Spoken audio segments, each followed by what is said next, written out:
Wolfforth chef may be named the best chef in Texas. He's a semifinalist for the James Beard Foundation. KCBD News Channel 11's Patricia Perry introduces us to Jon Walter.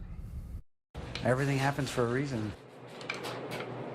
Jon Walter's dream to become a chef started cooking at a young age. I've been wanting to do this since I was a little kid, since I was a little boy, and now it's coming true, He went from watching cooking shows to owning a French restaurant.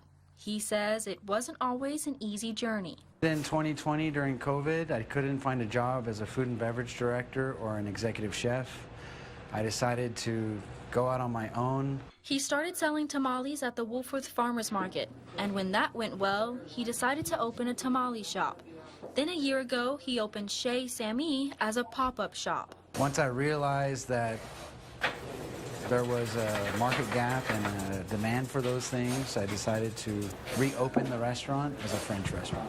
Putting on his apron all these years to cook tamales in classic French cuisine helped him become a semifinalist for the best chef in Texas through the James Beard Foundation. Walter says when his friend who previously won called with the news, he was shocked. My friend called me and said, "Hey, would you like to see my medal?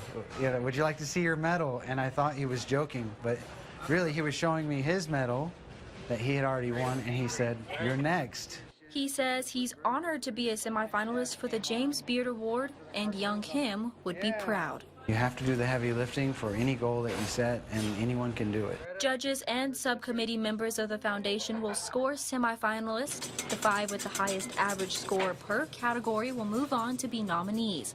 The winner of each category will be announced in June. Patricia Perry, KCBD News Channel 11.